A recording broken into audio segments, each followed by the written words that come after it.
तो सभी गुरुजनों को बारंबार आपको प्रणाम करते हुए आज का ये सत्र हम लोग शुरू करते हैं और एक बार पहले मुस्कुरा लेते हैं। जय स्वामी नारायण, जय स्वामी नारायण। ठीक है, आनंद के साथ करेंगे। और तो हमने सुबेरे बहुत सारी बातें करी और अब एक विषय है कि आखिर स्पीच को डिजाइन कैसे करते हैं। जैसे कभी कोई अचानक आपको बोलने बोल दे, कभी कोई नए विषय पे बोलने बोल दे, कभी कोई ऐसी जगह बोलने बोल दे जहां पर कोई एकदम ग्रंथ या अंदर का वृतांत इस्तेमाल नहीं करना है। तो स्पीच को बनाते कैसे हैं, स्पीच का सिद्धांत क्या होता है। जैसे भोजन होता है, नॉर्मल जीवन में आदमी भोजन करता है तो भोजन में सबसे पहले सूप आता है, सूप आने के बाद वो मेन भोजन करता है, लास्ट में डेजर्ट, आइसक्रीम, ये सब आता है। एक उसकी व्यवस्था बनी हुई है। कभी वो पलटता नहीं है कि भाई डेजर्ट पहले आ गया, ये आ गया एंड में, क्योंकि वो एक व्यवस्था बनी हुई है। खाने वाले को, खिलाने वाले को बहुत लंबे समय से वो एक प्रक्रिया का अंदाज। तो उसी तरीके से ठीक भाषण का भी एक स्ट्रक्चर होता है। आज कोई भी अच्छा भाषण होता है, आप ये मान के चलिए कि 10 में 8 बार वो तैयार किया गया है, चाहे कितना ही अच्छा वक्ता क्यों ना हो। जितना भी, जैसे अपन पिक्चर देखते हैं तो पिक्चर भले हम 3 घंटे में देख लेते हैं, लेकिन वो पिक्चर को, या आपका एक एनिमेशन बनता है या एक कोई आपकी मूवी बन रही है, यहाँ पे वो भले आपको देखने में 1 घंटा लगे लेकिन उधर बनाने में 6 महीने लगते हैं। तो हमेशा याद रखिए, जितने भी अच्छे स्पीच होते हैं सभी वक्ता तैयारी करते हैं। बहुत कम ऐसे वक्ता हो जो रैंडम बोलते हैं। ठीक, अब जब वो तैयारी करते हैं तो क्या करते हैं, तो भाषण की स्क्रिप्ट कैसे बनाएं, बहुत ही बढ़िया साइंस। और इसके बाद आपको भाषण बनाना मजाक लगने लगेगा कि मजाक है क्या, ऐसा होता है क्या। ठीक है, तो जैसे कि एक अलमारी होती है, उस अलमारी में सामान रखने के अलग अलग खंड होते हैं। ठीक, एंड यू प्लान कि ओके, यदि छोटा ड्रावर है तो उसमें ये रखेंगे, बड़ा है तो उसमें ये रखेंगे, या सूटकेस होता है उसके अंदर अलग अलग खांचे बने होते हैं तो अपन वैसा रखते हैं। कोई पाउच होता है, इवन जैसे हम लोग एक शेविंग का पाउच यूज करते हैं तो ब्रश, कोम, ये सब रखने का खांचा है, तो खांचा रखने से सब अलग अलग रखा जाता है। और खांचे वाला पाउच नहीं रहेगा तो सब मिक्स हो जाएगा। ठीक, वो सब हिल डुल के मिक्स हो जाएगा। तो ठीक उसी तरीके से स्पीच का एक स्ट्रक्चर होता है। यदि आपने राइट खांचे में राइट सामान रख दिया तो आपका स्पीच फेल नहीं होगा। स्ट्रक्चर होता है, समझिए खंड बने हुए हैं, खंड खंड खंड खंड। तो खंड क्या है, आइए हम समझते हैं। तो 41 नंबर पेज की में यहां पर कहानी दी गई है पूरी। भाषण की स्क्रिप्ट बनाने के 3 हिस्से होते हैं। हेलो हेलो, भाषण की स्क्रिप्ट बनाने के 3 हिस्से होते हैं। सबसे पहला हिस्सा तथ्य जुटाना, मतलब डेटा कलेक्शन। यदि आप बार बार सोचेंगे मुझे जो आता है वही मैं बोल लूं तो आपकी सामग्री पुरानी हो जाएगी और वही श्रोता जो बार बार सुनेगा उसको लगेगा गुरुजी बार बार उसी टाइप का डायलॉग मारते हैं। जैसे हमारे को कई बार कोई कहानी से मोह हो जाता है, कोई शायरी, छंद, दोहा, वो हमारे मुंह से बार बार निकलने लग जाता है, तो सुनने वाले को लगेगा वो एक ही एक टाइप का बोल रहे हैं। ठीक, तो पहली चीज होती है डाटा कलेक्शन। दूसरी चीज होती है डेटा सिलेक्शन, मतलब एक स्पीच में क्या बोलना है। जैसे कि एक किचन में खाना बनता है तो आपका महाराज या आपका कुक या जो खाना बनाते हो क्या करते हैं, पहले सारा सामान ले आते हैं। जितनी सब्जी बनेगी वो सारी सब्जी, पहले टमाटर है, ककड़ी है, कुछ भी वो आ जाएगा। उसके बाद जितने मसाले लगने हैं वो सब वहां रेडी है, तो वो पहले सब कलेक्शन करते हैं। और किचन में उसी चीज को बनाने का प्लान बनता है जो सब्जी उपलब्ध हो। सब्जी ही नहीं है तो फिर उसका मेनू में उसको लिख के कोई फायदा नहीं है। ठीक, तो सबसे पहले डाटा कलेक्शन। उसी तरीके से आप किसी भी स्पीच में जब आपको पता लग गया, अच्छा वहां पे 1000 श्रोता है, वो श्रोता का जनरली एजुकेशन लेवल ये है, वो उसमें इतनी महिलाएं, इतने पुरुष हैं, मेरे को बोलने के लिए 20 मिनट का टाइम है और ये प्रोग्राम का उद्देश्य ये है और मेरे को इसलिए बुलाए हैं कि आपको आके ये करना है। अब अपने को पता लग गया, अब उस हिसाब से अपन ने डेटा को जमा किया कि 20 मिनट में क्या बोलना है। और उस दिन फला जयंती, तो जयंती से जुड़ी सारी सामग्री आपने ली, तो इसको कहते हैं डेटा कलेक्शन। ठीक, डेटा कलेक्शन आज से 10-15 साल पहले बहुत कठिन था। जब गूगल का युग नहीं था और किसी को नए विषय पे बोल दो, उसकी जान निकल जाती थी। उसको लाइब्रेरी जाना पड़ता था, अखबार ढूंढने पड़ते थे, पुस्तक ढूंढनी पड़ती थी, पुराने स्पेशलिस्ट लोग से जाके पूछना पड़ता था, मैं फंस गया हूं, ऐसा विषय है, क्या बोलूं। गूगल के आने के बाद डेटा कलेक्शन मजाक हो गया। ठीक, दूसरा डेटा कलेक्शन के बाद अगला चरण आता है डेटा सिलेक्शन। ये ज्यादा कठिन है। आपके पास ऑलरेडी इतने शास्त्र हैं, ढूंढने जाओगे तो इतने वृतांत थक जाओगे, कितना कहां कहां रखोगे, कितना पढ़ोगे, एक जन्म कम पड़ जाए। उसमें से क्या छाटें? तो अब आपने इतना डेटा कलेक्ट किया पहले, अब इतने सारे डेटा में से, जैसे आज अपन ही यहां पे अपना कुक सोचे एक सब्जी बनाना है, अब भाई अपने खुद के खेत में 20 उग रही, उसमें से कौन सी एक बनाए, तो फिर पता करना पड़ेगा भैया वो जो आ रहा है वो क्या खाना पसंद करता है, उसको क्या क्या चीज का त्याग है, क्या क्या चीज का व्रत है। जैसे एक जैनी आदमी कोई आ जाए, हार्डकोर जैन, तो भैया आलू नहीं खाएगा, प्याज नहीं खाएगा, लहसुन नहीं खाएगा, जमीन में उगा हुआ नहीं खाएगा, ही नहीं खाएगा, तो चलो भाई 50% तो रिजेक्ट, अब बची 50, आप उससे पूछो। तो ठीक इसी तरीके से डाटा कलेक्शन आपने किया, उसके बाद अगला कदम है डाटा सिलेक्शन। ठीक, अब आपने सेलेक्ट कर लिया, ये मैं बोलूंगा, उसके बाद उसको जमाना कैसे है। ठीक, कैसे जमाना है जिससे सबसे पावरफुल हो सके। फिर से किचन के उदाहरण में जाते हैं। आपने सारा सामान जमा कर लिया, कलेक्शन हो गया, उसके बाद आपके पास 6 सब्जी का ऑप्शन था, लेकिन जब आपने देखा कि सामने वाला क्या खाना पसंद करता है, क्या त्याग है, क्या नियम कानून है उसके, तो फिर 4 सब्जी हट गई, 2 बची। अब वो कुक ने 2 सब्जी बना ली, ये बना लिया, गाय का दूध आ गया, आइसक्रीम आ गई, मिठाई आ गई, सब। तो अब उसको परोसना कैसे है, उसको बोलते हैं डाटा अरेंजमेंट। कैसे आएगा भाई, किस क्रम में आएंगे एक के बाद एक। तो पहला क्या हुआ, डाटा कलेक्शन। अब आपसे मैं पूछता हूं, डाटा कलेक्शन कहां से करेंगे? कोई भी शास्त्र, कोई भी पुरानी बातें, ये पुस्तकें, आप खुद जो टीवी वीवी में सुनते हैं, कोई वीडियो में सुनते हैं, वो सब गुरुजी की बोली हुई बात, अपने अनुभव की कोई बात, खुद के जीवन में कोई घटा हो ऐसा कोई किस्सा कहानी, डाटा कलेक्शन। ठीक, उसके बाद दूसरा क्या है, डाटा सिलेक्शन। ठीक है कि ओके अब तो ठीक है, लेकिन इस दिन को क्या सूट करेगा, कौन सी ऐसी कंटेंट है जो कम कॉमन है। अच्छा वहां पे यार 5-6 वक्ता है, जनरल चीज कुछ भी उठाऊंगा तो वो भी वही बोलेंगे जनरल, तो मुझे कुछ तो अलग दिखाना पड़ेगा उस दिन। तो डाटा सिलेक्शन। और तीसरा डाटा अरेंजमेंट। कलेक्ट हो गया, सिलेक्ट हो गया, अब उसको जमाना कैसे, ये अरेंजमेंट। यहां तक हम क्लियर है, एकदम क्लियर। ठीक, आगे बढ़ते हैं।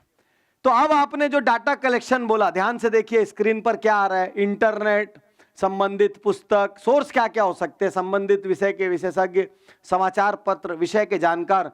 तो इवन आपके ही समूह में कोई बहुत अच्छा बोलता हो या उस विषय का जानकार हो, तो आप उनसे भी पूछ सकते हैं कि मैं इस दिन इस पे वहां पे भाषण देना पड़ रहा है मेरे को, तो मैं ये बोलने का सोच रहा हूं, और कोई आइडिया आपका भी है क्या, या इसमें और क्या कंटेंट मेरे को शामिल करने चाहिए। यानी सबसे टॉप तो गुरुजी हो गए, फिर उसके बाद अपने नीचे अपने से जो ज्ञानी है या जो अच्छा वक्ता है वो बोलते हैं अच्छा ये वाला ले लो, ये नया है, या मैं आपको देता हूं, मेरे पास एक इसमें है बोलने के लिए पंक्ति। ठीक, तो डाटा कलेक्शन मतलब इंटरनेट, संबंधित पुस्तक, संबंधित विषय के विशेषज्ञ, समाचार पत्र, विषय के जानकार, कोई भी जनरल जानकार। तो डाटा कलेक्शन कोई चैलेंज वाली बात, क्लियर, सरल है। हेलो, सरल है, हेलो, सरल है, हेलो, हेलो, हेलो। अब इस बार मुस्कुराते हुए जय हो बोलना, हेलो। अब मुस्कुराहट 30 सेकंड तक रहनी चाहिए। मैं तो वक्ताओं का वर्णन किया हूं भाई, मैं शोक श्रोता थोड़ी बोला हूं, रोगी श्रोता थोड़ी बोला हूं, मैं तो वक्ता बोला हूं, तो आप काहे परेशान हो। ठीक, अब डाटा सिलेक्शन करते वक्त क्या चीज का ध्यान रखना है, स्क्रीन पर देखिए क्या क्या आ रहा है। सटीक तथ्य, मतलब कोई भी भाषण केवल हवा हवा में या फील गुड नहीं होना चाहिए। देखिए छोटे बच्चा होगा ना तो फील गुड भाषण चल जाएगा, लेकिन जैसे ही थोड़ा बड़ा होगा ना उसको भाषण में कुछ दम भी चाहिए। श्रोता शिक्षित होगा तो उसको भाषण में कुछ सामग्री में दम चाहिए। वो जो ऑलरेडी जानता है ना, वो सुनेगा ना, आपको कभी याद नहीं रखेगा, वो बोलेगा हाँ अच्छा बोले थे, लेकिन याद कभी नहीं रखेगा। तो पहले तो भाषण के लिए कुछ सटीक तथ्य, सटीक, जैसे कि एक उदाहरण देते हैं कि कहीं पे आप किसी समाज में नशा छोड़ने पे भाषण दे रहे हैं, ठीक, तो आपके पास एक तथ्य रहेगा, आपको पता है गुजरात में इस साल इस नशे से कितने लोगों की मृत्यु हुई? 18,24,750 लोगों की मृत्यु हुई। सोच कर देखिए। तो अब जब एक नंबर आता है ना तो आदमी को लगता है अच्छा यार स्टडी है, स्टडी करके आए, ठीक। और अचानक बहुत से लोग नशे से मरे और हम बोलेंगे 18 लाख लोग ऐसा मरे। कोरोना से बहुत सारे लोग मरे, 1 लाख आदमी रोज मर रहे कोरोना से। तो कौन सा ज्यादा प्रभाव डालता है? आंकड़ा। तो सटीक तथ्य, आंकड़े, सारगर्भित जानकारी, उसको ना बहुत बड़ी जानकारी नहीं चाहिए, क्योंकि उसको विषय का विशेषज्ञ नहीं बनना है। आपकी कथा में जो लोग आ रहे हैं उनको खुद कथाकार नहीं बनना है, उनको चाहिए शॉर्ट में हमको दो, ठीक। हमारे कई बार 4-6 घंटे का स्पीच खत्म हो जाएगा, उसके बाद कोई व्यक्ति आएगा, पाटनी साहब आपने जो सबको बताया वो तो ठीक है, आप मेरे को एक अलग से एक सीक्रेट बताइए। सर सीक्रेट कहां से लाऊं? मतलब ये कोई लॉटरी का नंबर है कि खजाने की चाबी है या कोई रहस्यमय नक्शा है जो सीक्रेट लेके आए? सीक्रेट होता ही नहीं जिंदगी में, ठीक है। तो सार क्या है कि सार गर्भित मतलब समरी, इजी, लोगों को चाहिए इजी आजकल, है ना। भूत, भविष्य और वर्तमान जब भी आप सेलेक्ट करें तो जैसे आपको मैं एक भूत, भविष्य, वर्तमान समझ गए, पास्ट, प्रेजेंट एंड फ्यूचर, उससे ना आदमी लिंक करता है। मैं आपको एक एग्जांपल देता हूं। मुझे अच्छे से याद है कि जब मैं इतना सा था तो एक बार किसी ने पानी बेचा तो मेरे दादाजी इतना गुस्सा हुए, इतना गुस्सा हुआ, पानी भी कोई बेचने की चीज है। ये वो दिन था जब कभी किसी ने सोचा ही नहीं था कि पानी एक दिन बिकेगा। फिर पानी बिकने लगा, लेकिन वो अमीरों की वस्तु थी। आज से कुछ साल पहले कोई पानी खरीदता तो हम हंसते थे उसके ऊपर, पानी खरीद के पी रहा है। आज हर आदमी हर यात्रा में पानी खरीद के पी रहा है। हमारे पूर्वजों ने कभी नहीं सोचा था पानी बिकेगा। और भविष्य क्या होगा यदि हमने पानी के स्रोतों को नहीं बचाया तो भविष्य में अगला विश्व युद्ध पानी के लिए होगा। अब इसमें मैंने क्या किया? भूत, वर्तमान, भविष्य। तो आदमी क्या हुआ, उस कहानी में ना घूम गया अपने साथ उठा के, उसको भी याद आ गया। हाँ हाँ हाँ हाँ, बचपन में तो हम जैसे कई जगह लोगों को सिखाते हैं, आप में से कौन कौन ट्रेन में जनरल, जैसे अमीर लोग बैठे हैं बहुत, तो हम उससे पूछते हैं आप में से कौन कौन आदमी ट्रेन में जनरल बोगी में चला है? फिर जो भी अमीर होता है उसको अचानक याद आता है हाँ मैं सेल्फ मेड हूं, मैं चलाऊं। मैं उसको ये बताना रहता है मैं भी देखो माँ बाप का पीछे से नहीं मिला है, मैंने खुद कमाया है, ठीक, मैं चलाऊं। मैं और मैं पूछता हूं उस समय आपको कोई एसी में बैठा हुआ मिलता था तो आप क्या बोलते थे? होशियार बन रहा है, अरे एसी में जा रहा है, मेरे से पहले पहुंच जाएगा क्या? ट्रेन तो एक ही टाइम पे पहुंचेगी। ठीक, थोड़े दिन बाद आपके पास पैसा आ गया, आप थर्ड एसी में बैठने लगे, तब आप फर्स्ट एसी और सेकंड एसी वाले को क्या बोलते थे? बोले क्या फायदा है, एसी तो मेरे पास भी है, उसको भी कंबल तकिया मिलता है, मेरे को भी कंबल तकिया मिलता है। जबरदस्ती होशियारी है, थर्ड में भी काम चला सकता है। तो हम उसको एक यात्रा करा रहे हैं, तुम जनरल में थे, फिर तुम थर्ड में आए, फिर सेकंड में आए, फिर तुम फ्लाइट में आए, और अब ये हालात हैं कि आप फ्लाइट में भी सीट चुनते हैं, बिजनेस क्लास में बैठू की इकोनॉमी में है, बिजनेस में भी बैठ रहे हो तो आइल में बैठू की विंडो में। तो देखते देखते कहां आ गए हम। तो वो ना उस यात्रा में मगन हो जाते हैं हमारे साथ, अपने दिन याद करने लग जाते हैं। तो विषय का भूत, वर्तमान, भविष्य क्लियर हूं? तो अभी तक यदि नहीं चुनते होंगे तो इसको डालिए, इससे आदमी कनेक्ट होता है, बहुत डीप कनेक्शन बिल्ड होता है। शंका समाधान, तो हमेशा अपने को पता होता है। जैसे आज मैंने सुबह आपसे पूछा आप में से कितने लोग के पैर कांपते हैं? आप में से बहुत सारे लोगों ने हाथ उठाया। मैंने आपसे पूछा कितने लोग स्पीच भूल जाते हैं? आप में से बहुत सारे लोगों ने हाथ उठाया। क्योंकि कुछ शंकाएं कॉमन होती, बैठे रहिए बिल्कुल बैठ रहिए, मैं बीच से निकल जाऊंगा। कुछ शंकाएं कॉमन होती है, तो आप श्रोताओं के बीच में ऐसा बोल सकते हैं। कितनी बार ऐसा होता होगा कि कथा सुनते हुए आपको लगेगा मैं ये गलत कर रहा हूं, और आप सोचते होंगे कि घर जाके आज सुधारूंगा, लेकिन 2 दिन बाद सारा मोटिवेशन ठंडा हो जाता है। सही कि गलत? तो ऐसे ही जवाब देगा नीचे वाला, सही। आपने उसकी शंका को चुरा लिया। शंका समाधान दो तरीके से होता है। एक, मैं आपकी शंका चुरा के खुद ही बोल दूं दो चार, तो यदि मैंने आपके मन की दो चार बात अपने स्पीच में शामिल कर ली तो आप मेरे को अपना हिस्सा समझने लग जाओगे। और या तो मैं आपसे पूछ लूं कि अच्छा सबसे पहले बताइए 3 वो चीजें जिससे आप परेशान हैं, या एक कौन से सवाल का जवाब ढूंढने आज यहां पर इस कथा में आए। तो ऐसा करके लोग जैसे ही बोलेंगे तो उनकी शंका, उनके प्रश्न, उनकी कोई बात आपके स्पीच में आ गई तो वो कनेक्ट हो जाएगा। देखिए एक बहुत बात ध्यान में रखिएगा, आपका स्पीच आपको मेरे स्पीच से हटके ऑडियंस का स्पीच बनाना है। मैंने सुबह क्या बोला, मैं क्या तैयार करके लाया हूं जरूरी नहीं, हेलो ये जरूरी नहीं है मैं क्या तैयार करके लाया हूं। मैं जो तैयार करके लाया हूं वो आपके लायक है कि नहीं ये जरूरी है, और नहीं तो मैं रनिंग में उसको बना लूंगा आपके लायक। तो शंका समाधान, और चूंकि लोगों को ना रोचकता चाहिए, आजकल लोगों को थोड़े लाइट मोमेंट्स चाहिए, लोग हंस सकें। अच्छा लोगों को ना कुछ भी ऐसी चीज चाहिए जैसे या तो आप उनको रुला दो, कोई ऐसा मार्मिक प्रवचन हो जाए जिसमें अक्सर बेटी वाले विषय आ जाते हैं, माँ वाले विषय आ जाते हैं, कोई दहेज, तो कुछ ऐसे विषय जिसमें परमानेंट रोने का बटन दबता है। ठीक, कई सांसारिक जीवन में कई पिक्चरें ऐसी होती है जिसमें एक पर्टिकुलर सीन में जाके सभी लोग बार बार रोते हैं, जितनी बार पिक्चर देखेंगे उतनी बार रोएंगे।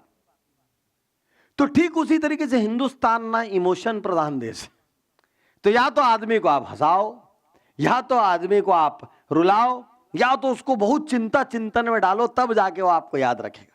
अदरवाइज आपने ईसीजी की लाइन दी कहीं प्लेन वाली जिसमें ना ऐसा होता है ना ऐसा होता है ना ऐसा होता है ना ऐसा ऐसा जाता रहे, तो धीरे धीरे ऐसे मिलेगा। ठीक, क्लियर हूं? तो आपके में, तो अब आप सोच रहे होंगे ये तो मैं बॉडी लैंग्वेज से कर लूंगा, नहीं नहीं, कंटेंट से भी होगा ऐसा। तो कंटेंट में जब आपकी शंका मैंने उठा ली, जैसे अचानक कोई चिंता में दिखा, मेरे को लग रहा है आपके चेहरे पे कोई प्रश्न है, जैसे आपने किसी को उंगली कर दिया ऐसे, आपके चेहरे पे मुझे इस वक्त कोई प्रश्न दिख रहा है, पूछिए आपका प्रश्न। अब उसने कोई अच्छा प्रश्न आपके काम का पूछ दिया, जवाब दे दीजिए, शांति हो गया, ऑडियंस इन्वॉल्व हो गई, वाह वाह गुरुजी गजब के आदमी, चेहरे में प्रश्न ढूंढ लेते। ठीक है, श्रोता का आधा समस्या यही तो है, उसको सब में चमत्कार चाहिए, सारा नमस्कार चमत्कार को हो गया। ठीक, ज्ञान कम है ज्यादा है अभी उसको समझ नहीं आ रहा है, उसको चमत्कार को नमस्कार करने का है। ठीक है, तो data, rules of data selection में क्या रूल्स हैं जब आप सेलेक्ट करेंगे? डेटा लेटेस्ट होना चाहिए, स्क्रीन पे लेटेस्ट, बहुत पुराना सड़ा गला वाला, कई लोग एकदम पुरानी वही वाली कहानी सुना देते जो 100 साल से दोनों जन सुन रखे। जब अपन बिना मेहनत किए जाते हैं ना, एकदम सड़ी गली दृष्टांत सुना देते। ऐसा नहीं कि वो दृष्टांत हल्का है, लेकिन वो इतनी बार आ गया कि हल्का हो गया। तो पहले तो कुछ ना कुछ आपके स्पीच में लेटेस्ट होना चाहिए, लेटेस्ट। सेकंड, ऑथेंटिक, गलत आंकड़ा आपने दिया फंसे, क्योंकि नीचे एक होशियार श्रोता होगा, गुरुजी यहां पे थोड़ा सा आपने ये गलत बोला। अच्छा, अपना ध्यान तुरंत उस पे जाता है। आज जैसे ही 750 बोला, बोले कहां है हमारे 750, आपने जैसे ही बोला नीचे से आवाज आ गई, नहीं नहीं 750 करोड़, नीचे से फटाफट आवाज आई। 10-12 लोगों ने बोला, क्योंकि नीचे वाले हम ज्ञानी है, हमको पता है, अलग क्या बोलोगे। अच्छा, कायदे से तो नीचे वाले को समझ आ गया था क्या है, तो नहीं बोलना चाहिए था ना, उनको भी पता है ऊपर गलती हो गई। एक बात को समझिए, आपको सच्चाई पता थी, आपको यह भी पता थी उनसे मिस्टेक हुआ है, ठीक है, लेकिन फिर भी नीचे से आवाज क्यों निकली खटाखट 8-10 तरफ से, 750 करोड़, उनको भी सुधारना पड़ गया, नहीं है 750 करोड़। कायदे से पता तो, लेकिन हो ही नहीं सकता। यदि आप गलती करेंगे तो नीचे जो ज्ञानी है उनका ज्ञान उबल उबल के बाहर आ जाएगा।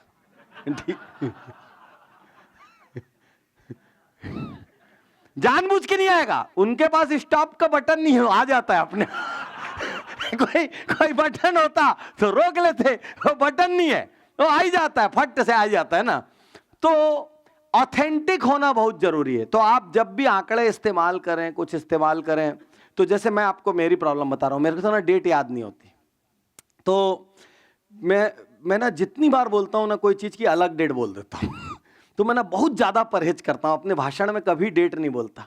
और मेरी एक प्रॉब्लम है, जैसे मैं बोलूंगा जैसे एक भाषण 1 महीना पहले भी हुआ होगा ना प्रोग्राम, अभी लास्ट वीक में एक प्रोग्राम में गया था, मेरे लिए 1 महीना भी लास्ट वीक ही होता है। मेरे को नंबर की प्रॉब्लम ही रही है, इसीलिए मैं मैथ्स छोड़ के बायो ले लिया था स्कूल में।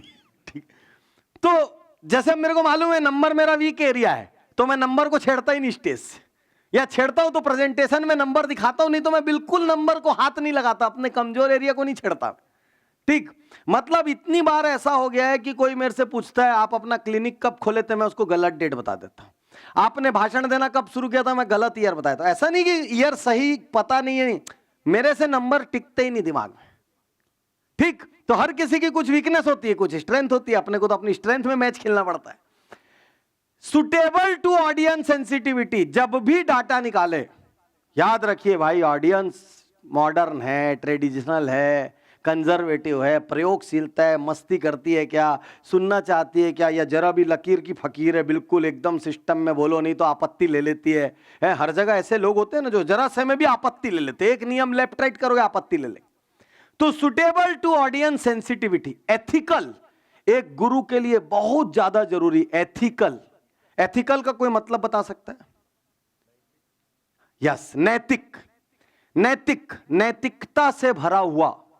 किसी भी हाल में एक गुरु मंच से गलत ज्ञान नहीं दे सकता, भले ही प्रैक्टिकल कुछ भी हो। हम जैसे देखिए, मैं बताता हूं, मेरा आपको अपनी जिंदगी का सबसे असफल स्पीच बताता हूं, ठीक है? तो मैंने एक बार चेन्नई में मेरा बहुत बड़ा प्रोग्राम था, उसमें 10-15 धर्मगुरु थे। मैं ना एक्चुअली भागता हूँ रिलीजियस स्टेज से, बहुत डर लगता है मेरे को रिलीजियस स्टेज से। तो वहाँ 10-15 धर्मगुरु थे।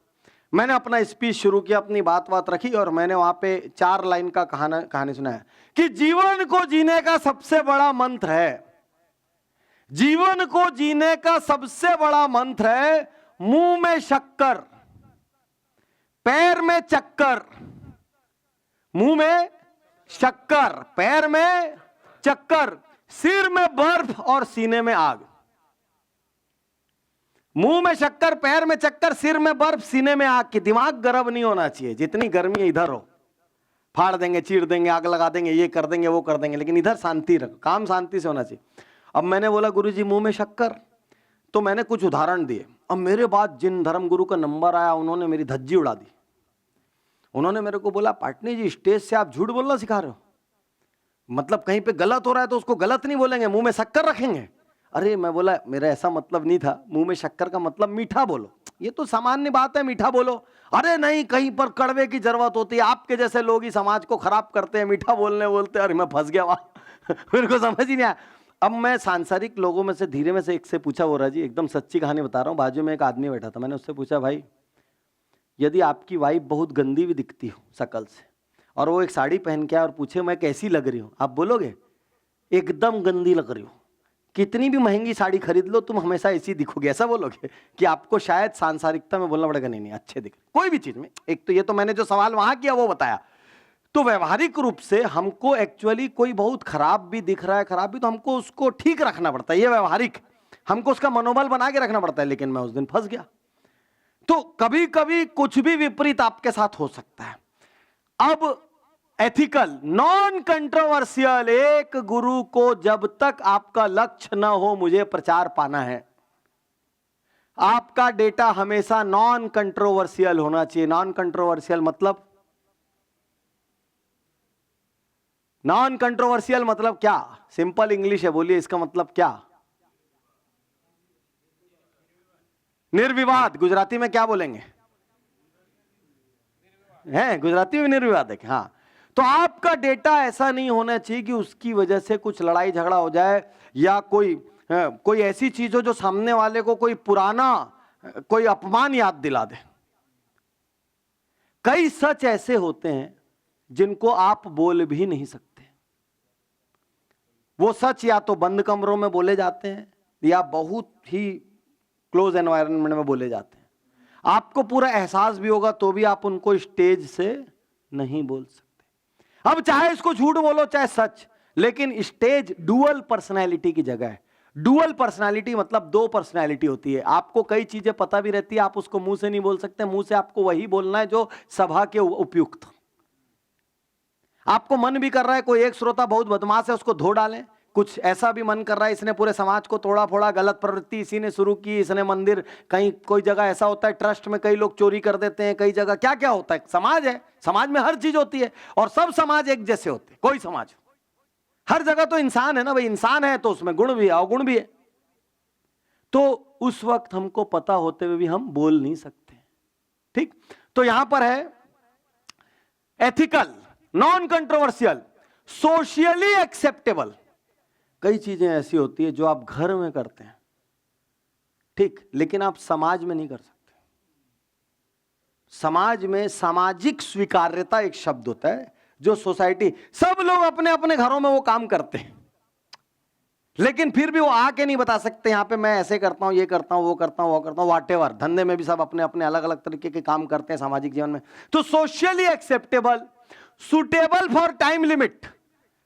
आपका जो डाटा सिलेक्शन है वो आपको 10 मिनट मिला है तो 10 मिनट में 13 मिनट से ऊपर का नहीं हो सकता, क्योंकि यदि आप 17 मिनट का तैयार कर लिए तो हेलो, तो दिक्कत क्या होगी? 17 मिनट का तैयार कर ले तो दोनों हाथ उठा के, अब ताली नहीं बजेगी, जय हो, दोनों हाथ उठा के हेलो जय हो। तो 17 मिनट का तैयार कर लिए ना तो आप अटक जाएंगे उस डेटा में, और आप पूरा बोलने के चक्कर में आ जाएंगे। डेटा से भी ना गजब का मोह हो जाता है, जो अपन सजाते हैं ना स्पीच, उससे मोह पैदा हो जाता है, और जितनी ज्यादा प्रैक्टिस कर लेंगे उतना मोह पैदा हो जाएगा। ठीक, तो suitable for time limit, non generic. इसका मतलब कौन बताएगा? नॉन जेनरिक सामान्य शब्द है, नॉन जेनरिक। जेनरिक मतलब होता है जो हर जगह मिलता है, हर जगह अवेलेबल। हर आदमी बोलना शुरू करेगा तो वही बोलना शुरू करेगा, उसी से ही शुरू करेगा। हमको जेनरिक डाटा, यदि एक अच्छे वक्ता की हमको छवि बनानी है तो हमको वो डाटा जो बहुत सामान्य रूप से उपलब्ध हो उससे बचना चाहिए, उससे बचना चाहिए। उसका प्रतिशत भी रखना है तो 10-15% से ऊपर जेनरिक डाटा नहीं होना चाहिए। हमारा जेनरिक को भी प्रस्तुति करना है तो ऐसे पैक करना चाहिए मानो दूसरा है। ठीक, नॉन जेनरिक। और लास्ट, गोल ओरिएंटेड। सारी चीज की जड़ एक है, गोल ओरिएंटेड का मतलब वहां आपको क्यों बुलाया गया है। क्या वहां कोई फंड इकट्ठा हो रहा था मंदिर कोई जिस चीज के लिए? क्या वहां पर कोई कुप्रथा चल रही थी जिसके विरोध में आपको बोलना है क्यों बुलाया गया है? क्या वहां पे कुंडल धाम हमारे मंदिर की प्रतिष्ठा बढ़ाने बुलाया गया है? वहां कुछ ऐसी कुछ बात करनी है, गुरु जी के का मान करना है वहां जाके, तो क्यों बुलाया गया? अंत में जो कुछ भी आप छाटोगे वो आपके गोल यानी कि आपके लक्ष्य के अनुसार होना चाहिए। कतई इसलिए नहीं होना चाहिए कि मुझे ये चीज पसंद है, कतई इसलिए नहीं कि मुझे शायरी पसंद है, मुझे कहानी पसंद है, मुझे छंद पसंद है। कोई मतलब नहीं है आपको पसंद है कि नहीं पसंद है। यदि वो गोल को पाने में साधक है तो ही आपके स्पीच में वो आएगा, नहीं तो वो नहीं आएगा। Am I clear? तो डाटा कलेक्शन मैंने बता दिया, डाटा सिलेक्शन में मैंने आपको क्या सेलेक्ट करें और नियम क्या है ये बता दिया। तो अब जब आप नियम देखोगे तो आपको यार ये ठीक है, पहले तो जेनरिक तो नहीं है, ठीक, मेरे गोल के अनुरूप है कि नहीं। अच्छा, इसमें कोई एथिकल बात, कोई विवाद हो जाए, कोई कंट्रोवर्सी आ जाए, वो तो नहीं है। अच्छा, इसमें जितने नंबर है उसको एक बार चेक कर लेता हूं। जैसे आपको बताता हूं, आज मैं कोरोना पे एक वीडियो रिलीज कर रहा हूं, मैं बैठा यहां हूं, वहां वीडियो रिलीज हो रहा है, रिकॉर्ड करके आया हूं। तो मैंने उनको कल रात को बोला, भाई ये वीडियो तो हमने 3 दिन पहले रिकॉर्ड किया था, उसमें हमने आंकड़े बोले, यहाँ इतने मरे, वहां उतने मरे, देश को अब सावधान होना चाहिए वो, लेकिन आज तो वो आंकड़े चेंज हो गए। तो चेक करो आज के लेटेस्ट आंकड़े क्या है, और उसको मैं मुंह से कुछ भी बोल रहा हूं, स्क्रीन पे एज ऑन डेट करके एक आंकड़ा डाल दो आप। नहीं तो कोई नीचे से बोलेगा पाटनी जी आप तो पुराना बोल रहे हो, आज तो ये हो गया। उसको क्या पता मैंने वीडियो कब रिकॉर्ड किया, क्या किया, वो भी गलत नहीं। क्लियर हूं? पीछे तक मेरी बात क्लियर? तो नो गोल ओरिएंटेड। अब हम आते हैं सबसे इंटरेस्टिंग स्टेज में, कि डेटा आपने कलेक्ट कर लिया, डेटा आपने सेलेक्ट कर लिया, अब आपको डेटा जमाना है। तो आप में से किसने किसने फिएट कार देखी है? फिएट कार देखिए, सबको याद है फिएट?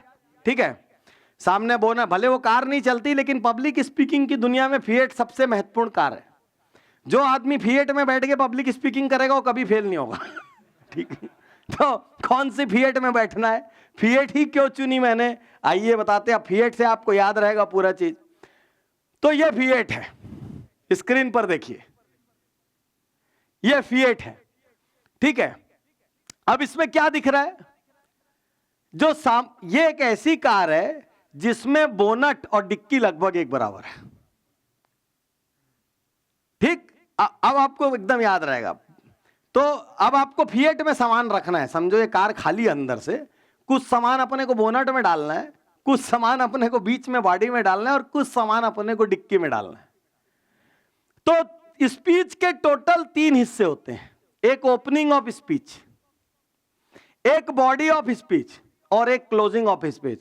यहां पर सब हाइपर अलर्ट हो जाना, किसी को नींद आए, आलस आए, कुछ आए, उठ के घूमने लग जाना, को कुछ जो भी कुछ एक्टिविटी कर लेना, लेकिन यहां पर डल नहीं होना। हेलो, यहां पर डल नहीं होना, ठीक है ना।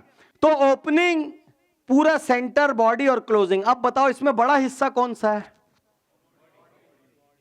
बॉडी, ठीक। तो शरीर में भी देखिए ये बॉडी का हिस्सा है, इसी में सबसे ज्यादा अंग है, liver, kidney, heart, spleen, gall bladder, intestine, पूरा यही भरा हुआ है। नीचे के लिए तो अपन एक ही चीज बोल देते, पैर है। इसको अपन क्या बोल देते? सिर, ठीक। तो आंख नहीं रहे तो काम चल जाएगा, कान से नहीं सुनोगे काम चल जाएगा, मुंह में दांत नहीं रहे काम चल जाएगा, लेकिन पेट में लीवर उड़ा आदमी गया, हार्ट उड़ा आदमी गया। तो सबसे इंपॉर्टेंट चीज कहां पर है? इवन ब्रेन डेड भी हो जाए तो आदमी 20 साल तक वेजिटेबल की तरह रह सकता है कोमा में, लेकिन यदि ये हिस्से का गया तो बॉडी किसी भी चीज का सबसे इंपॉर्टेंट हिस्सा है, और इसीलिए स्पीच का भी बॉडी सबसे इंपॉर्टेंट हिस्सा है। ओपनिंग और क्लोजिंग उसकी पैकिंग होती है। अब मैं आपको इतना सरल करूंगा सब चीज कि अब आपको ऐसा स्पीच दिखने लगेगा, अपनी आंख से दिखेगा क्या होता है। तो यहां तक हम क्लियर है। ओपनिंग का मतलब क्या हुआ?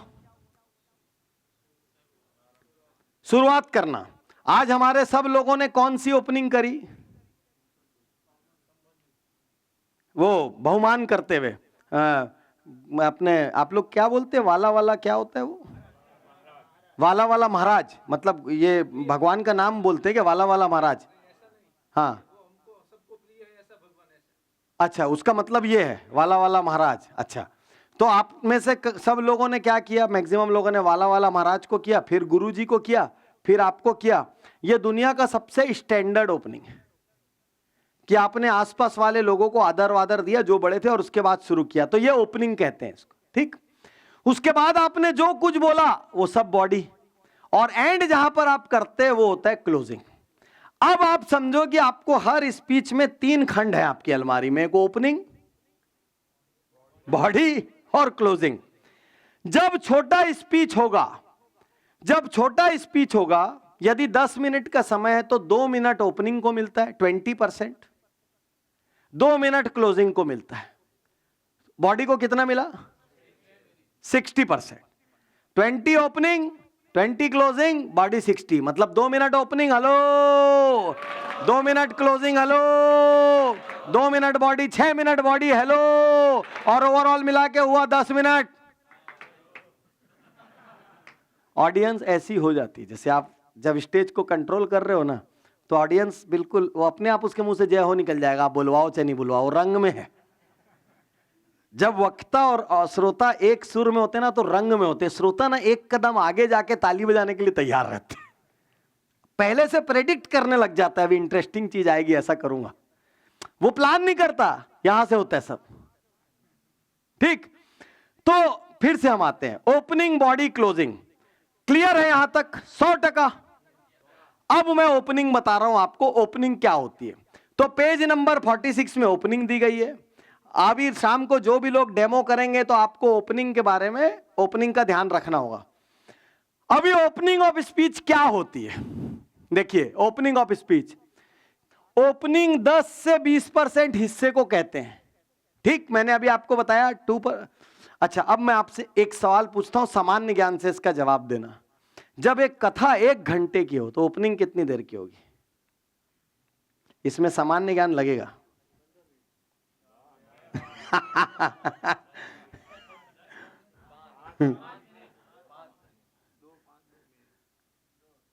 यदि 1 घंटे की कथा है तो फिर वो 20% नहीं जाएगा, क्या ना? नहीं तो लोगों को क्या लगेगा, लाइट है यार, आनंद आनंद में ही खत्म कर दिए, बात तो कुछ बताया नहीं। तो 1 घंटे का है तो 5 मिनट, ठीक है।